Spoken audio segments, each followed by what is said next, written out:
Welcome back to the Defiant Spirit and the Defy Your Number Enneagram System. I'm Baruch Levy, also known as B, and I am talking today about a topic that I have had more conversations with over the past few weeks. I don't know why, but I have, with men exclusively. This is an exclusively male conversation. Now, women, please listen, because the men in your life you need to understand them, and they need to understand themselves, and you can help them understand themselves by listening to this podcast, particularly, though not exclusively, when you're staring down or within retirement. I'm sure some of this applies to women. I know it does, but it is not nearly as crucial for women to hear this as men. Men, if you're in your 50s, certainly 60s, by 70s, you better have a plan. Because I've had multiple conversations with clients. As you know, I work with clients all day, every day, all kinds of clients, but especially, though not exclusively, men from about 45 to 65. That's sort of a bell curve. So some younger, some older, but that's sort of my sweet spot. And helping them find deeper meaning in their life, greater purpose for their life, which is it's totally different before and after retirement. It's not radically different as I see it for women, at least not nearly as much as men, because women are much better. I mean, Ariella, as an example, is much better at what I call diffuse awareness, seeing around her, multitasking, walking and chewing gum. She has friendships, she has, family going on, she's got work, she's got volunteering, she's got all these balls in the air juggling. Whereas I, kind of a typical man, am more of a hunter. I'm single focused, not diffuse focused. So when I put my attention on something, it's very hard for me to lift my gaze and see around me, see other people around me. There's a much longer conversation about the differences between men and women, and there are clear differences biologically in this kind of conversation, emotionally, the way we're wired, but also when it comes to life stages. And I see this over and over again. And if we're not honest about it, if we don't deal with it, we make major mistakes. So men going into retirement, they've been single focused, working hard, head down, but they turn around and then comes retirement as if the game, as if the rules are going to change. They keep the same rules going into an entirely new game. So just had another conversation, so like my third one in 2 weeks, with a guy who's planning for his retirement. And to all the credit in the world to these guys who are planning for retirement. They're not just slamming into it. They're getting ready. They're seeking out me, for a mental, emotional, spiritual support, preparation. And I'm a guy. We're making plans. We're being strategic. I'm literally creating a strategic plan, because this guy's in business and he needs to treat his retirement as a business so that he can allocate his time, his resources, his energy properly. Men, you need to consciously do this, or else what happens is you just recreate your job in a new situation, a new setting. So for instance, and by the way, we need a new name for this, because retirement, well, first of all, it just sucks, right? Like retired. All I hear in that is the word tired. I feel tired. It sounds depressing. And what I said to this guy was, because he's dreading it, what I said to him was, it is not tired. Some people who proactively go into this next phase of life, I call it reinspirement. People who are re-inspired. They're invigorated.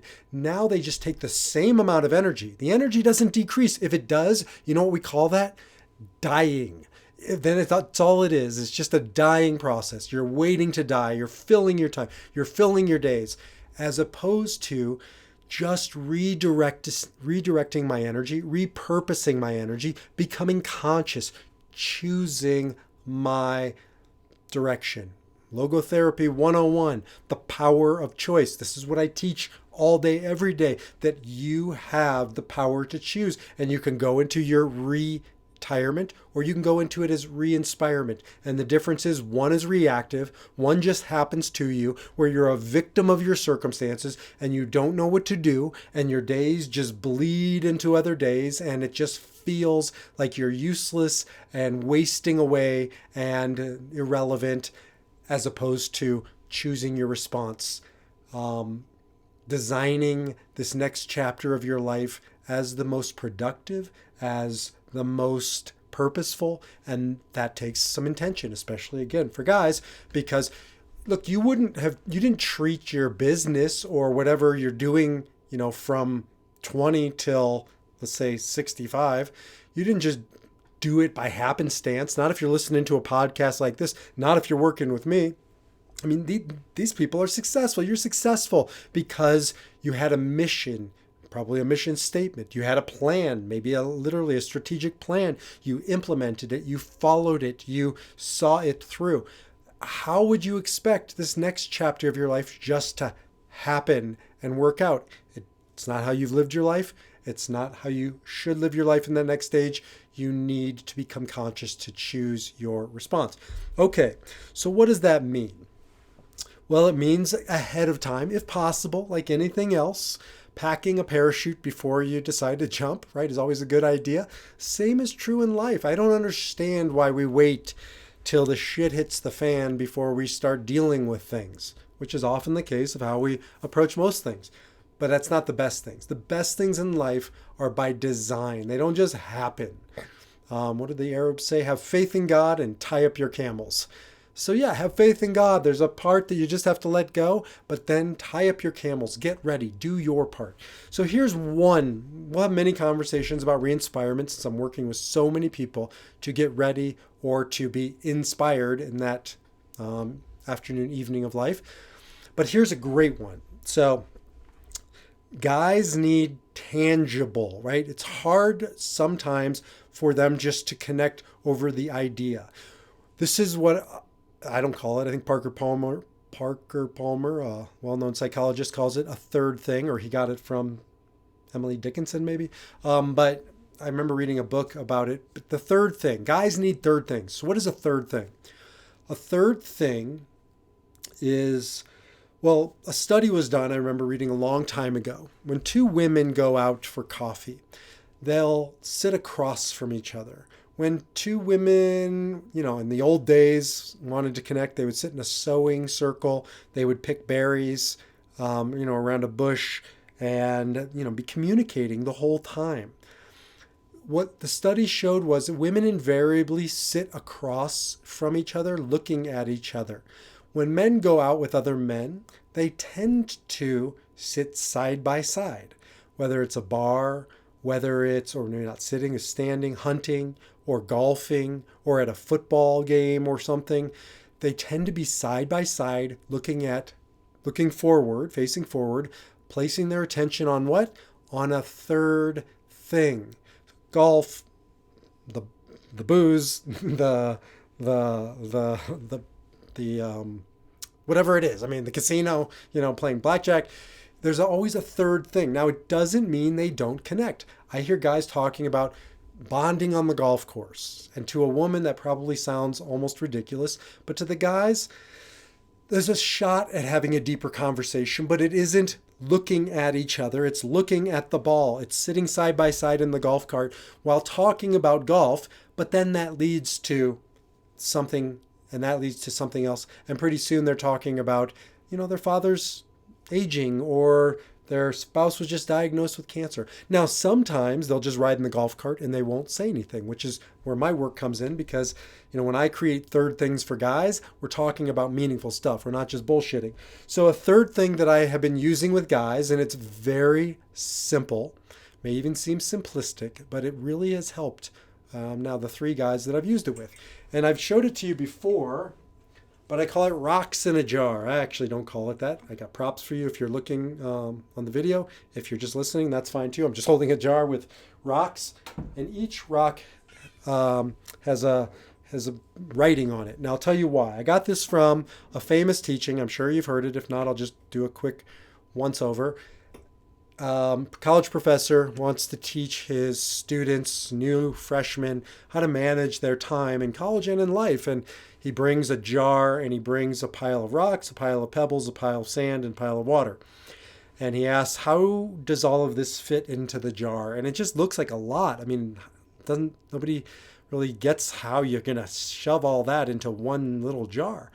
And what he does was he shows them that if you were to pour water in, and then sand, and then pebbles, it's full. Like, you'll never get these rocks in. But if you put the rocks in first, and then you take the rocks, I'll back to props, and then you pour in the pebbles, and they sort of fill in the gaps, and then you pour in the sand, and they fill in those gaps, and then you pour in the water, lo and behold, you can get everything into this jar. So talking with guys about retirement into re-inspirement by the rocks in the jar. And this has made sense to all three guys, so that's why I'm jumping on and sharing it with you today, because if it can help others, awesome. And if you'd like to work with me in this capacity, I'd be delighted to work with you. But I just wish more guys would go into their re-inspirement with consciousness and intention. So we've been talking about, okay, right now, a typical guy that I know, 50, well, me, but 50 years old that I'm working with, the rocks are pretty obvious, and it's work. It's more work. And it's his spouse, and it's his kids, and more work and more work. And then, maybe some friendships, work, community work. You get where this is going. Nothing wrong with that. There's a time and a place for everything. The challenge is that now you empty the jar and you go into retirement. And that's what it feels like, retirement, because you just emptied the jar and now you have an empty jar and you don't know what's going in it. And most of these guys, what they end up doing is putting work back in there. And I was talking to somebody who said, in his industry, people just go back into consulting. So you retire, you've planned this out, you get to a place where you don't have to work anymore. So you can do what? So now you can work some more, because we do what we know. And as a guy, that's what we've known. So what we've been doing is creating re-inspirement by design, taking a rock, writing on it. Okay, health and wellness, putting it in the jar. And my spouse, putting it in the jar. Travel, putting it in the jar. Cooking, this is a passion of his, putting it in the jar.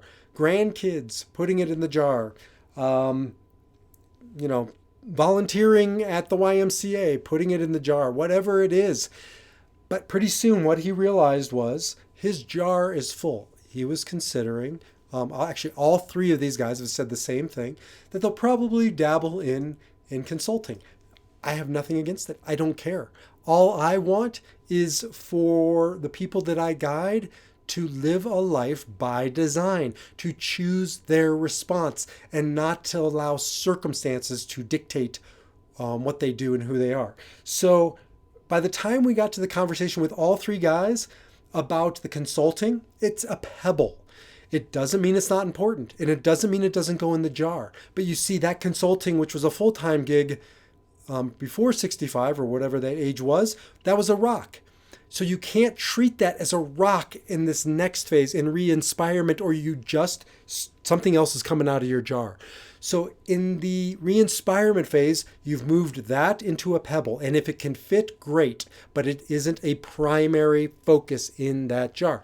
So now it's a pebble, along with 10 other things that used to be rocks, and now they're pebbles. And now we're talking about the next stage of, okay, well, what are those pebbles? If we get all these rocks in, and what does that look like? Now we get the pebbles in, and this, sand is just the crap of life. Nobody really plans for it. You just got to do it, and it always gets done. But the rocks are the first thing that should go in the jar, because they're the first thing that get kicked off the list if we're not living life by design, if we're living life in reaction. And for guys, you can't expect that it somehow magically works out in that second part of your life, or that third part of your life, I call it the morning, the afternoon, the evening. And the evening of your life, whenever you draw that line and forward, it should be just as conscious, just as intentional as the other two phases, certainly as the previous phase, the afternoon of life. But nobody's taught us this. We've only lived in one paradigm with one roadmap and one set of rules. The challenge is, as Carl Jung said,